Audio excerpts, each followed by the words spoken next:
تو آج کے اس جائزے میں ہم کیا کیا دیکھنے والے ہیں؟ سب سے پہلے ہم امام صادق علیہ السلام کی نماز کے ماخذ کو سمجھیں گے، پھر قیام یعنی کھڑے ہونے کی صحیح حالت، اس کے بعد رکوع اور سجدے کی تفصیلات، پھر خواتین کی نماز میں کیا مخصوص تبدیلیاں ہیں، اور آخر میں سب سے اہم اصولوں کا ایک خلاصہ کریں گے۔ چلیں تو سب سے پہلے اس نماز کے ماخذ کو سمجھتے ہیں۔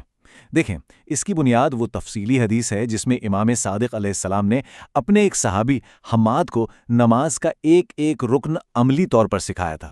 حماد نے جو کچھ اپنی آنکھوں سے دیکھا اسے ویسا ہی بیان کر دیا، اور وہی بیان آج ہماری رہنمائی کا ذریعہ ہے۔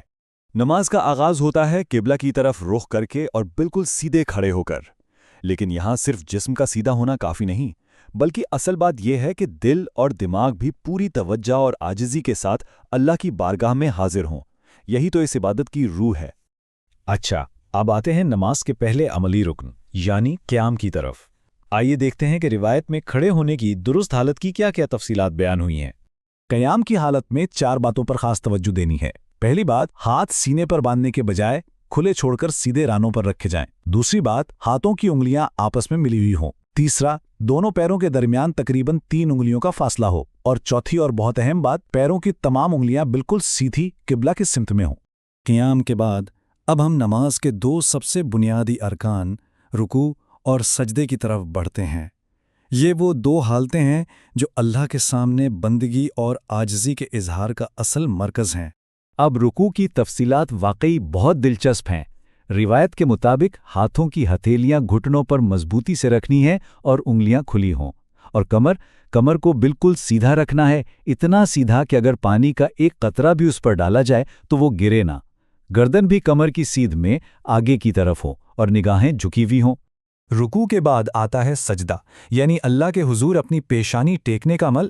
کہا جاتا ہے کہ یہ وہ لمحہ ہے جب بندہ اپنے رب سے سب سے زیادہ قریب ہوتا ہے۔ آئیے دیکھتے ہیں کہ اس کی درست جسمانی حالت کیا ہے۔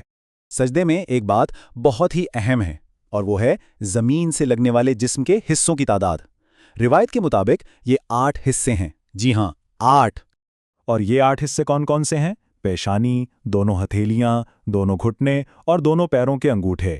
اب ان میں سے پہلے 7 کا زمین سے لگنا واجب ہے، یعنی لازمی ہے، اور 8واں حصہ یعنی ناک کا زمین پر رکھنا یہ مستحب ہے، ایک ایسی سنت جس پر بہت زور دیا گیا ہے۔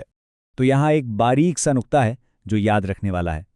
ہاتھوں کی انگلیوں کی حالت رکوع اور سجدے میں الگ الگ ہے۔